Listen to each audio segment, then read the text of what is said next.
सुदर्शन जी की कहानी हार की जीत एक बार फिर से निधि स्टोरी बॉक्स में पढ़ने जा रही हूँ। माँ को अपने बेटे और किसान को अपने लहलहाते खेत देखकर जो आनंद आता है, वही आनंद बाबा भारती को अपना घोड़ा देखकर आता था। भगवत भजन से जो समय बचता वह घोड़े को अर्पण हो जाता। उनका घोड़ा बहुत ही सुंदर और बलवान था। इसके जोड़ का घोड़ा पूरे इलाके में नहीं था। बाबा भारती उसे अपने हाथों से खिलाते थे। उन्होंने शहर का मोह भी त्याग दिया था। गांव के बाहर एक छोटे से मंदिर में रहते और भगवान का भजन करते थे। वो अक्सर कहते थे कि मैं सुल्तान के बिना नहीं रह सकूंगा। वह उसकी चाल पर लट्टू थे। कहते ऐसे चलता है जैसे मोर घटा को देखकर नाच रहा हो। संध्या के समय सुल्तान पर चढ़कर 8-10 मील का चक्कर ना लगा लेते तो उन्हें चैन ना आता। वहीं पर खड़ग सिंह उस इलाके का कुख्यात डाकू था। लोग उसका नाम सुनकर कांपते थे। उसके कानों में भी सुल्तान की कीर्ति पहुंची। उसका हृदय उसे देखने के लिए अधीर हो उठा। एक दिन दोपहर के समय बाबा भारती के पास पहुंचा। बाबा भारती ने पूछा, खड़ग सिंह क्या हाल है? खड़ग सिंह ने सिर झुकाकर उत्तर दिया, आपकी दया है बाबा। कहो कैसे आना हुआ? सुल्तान की चाह खींच लाई। जब बाबा भारती ने खड़ग सिंह को अपना सुल्तान दिखाया तो वह देखकर उसकी छवि उसके मन में अंकित हो गई। उसकी अभिलाषा थी कि अब तो मैं ये घोड़ा लेकर ही रहूँगा। डाकू को कोई चीज़ पसंद आ जाए और वो उसे ना हथियाए, ऐसा कैसे हो सकता है? उसने हज़ारों घोड़े देखे थे पर ऐसा बाका घोड़ा उसकी आंखों के आगे से कभी गुजरा नहीं था। बालकों की सी अधीरता से बोला, बाबा जी, अगर मैंने इसकी चाल ना देखी तो क्या देखा? बाबा जी भी मनुष्य थे। अपने घोड़े की प्रसन्नता को सुनकर फूले ना समाये और तुरंत उसको घोड़े की चाल दिखाने ले गए।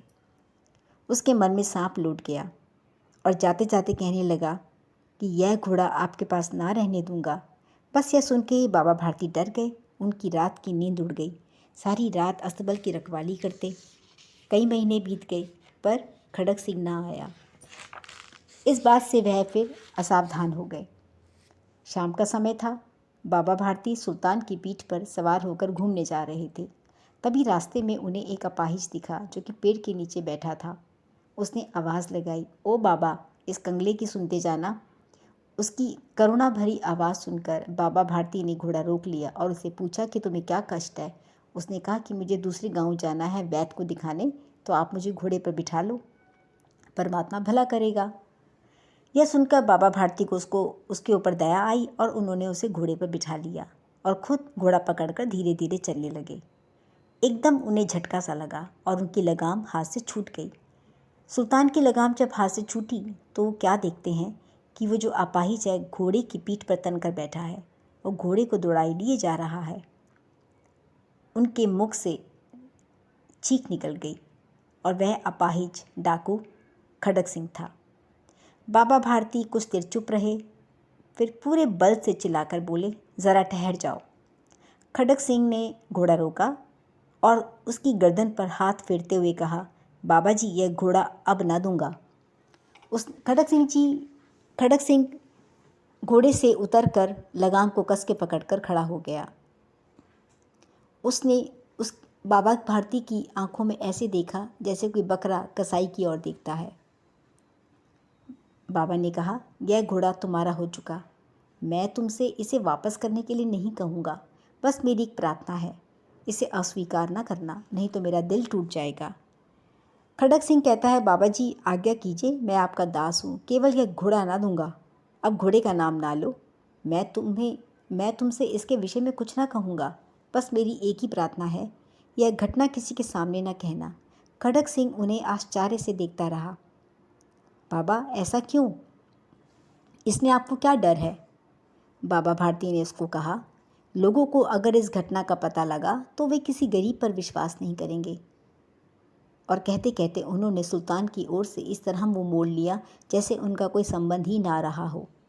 बाबा भारती चले गए पर खड़ग सिंह के कानों में उसी प्रकार वो शब्द गूंज रहे थे।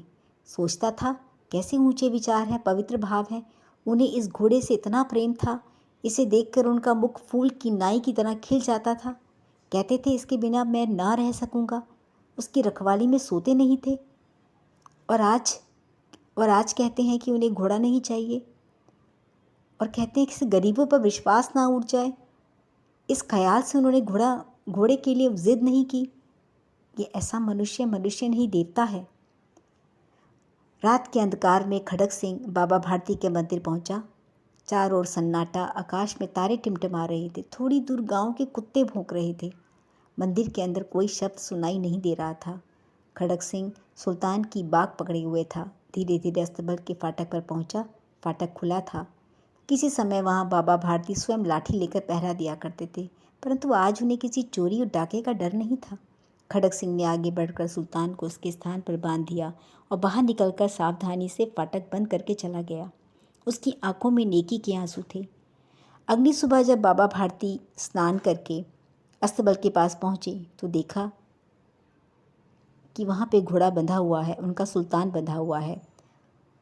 वह उसकी ओर चल पड़े और घोड़े ने भी अपने स्वामी के पाँव की चाप को पहचाना और हिनहिनाने लगा। अब बाबा भारती आश्चर्य और प्रसन्नता से दौड़ते हुए घुसे और अपने प्यारे घोड़े को गले से लिपट कर रोने लगे, मानो कोई पिता बहुत दिन के बिछड़े हुए पुत्र से मिल रहा हो।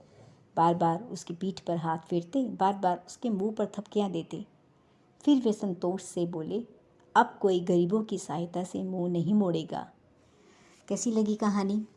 अगर कहानी पसंद आई है तो लाइक कीजिए, और इस तरह की कहानियाँ सुनने के लिए चैनल सब्सक्राइब कीजिए।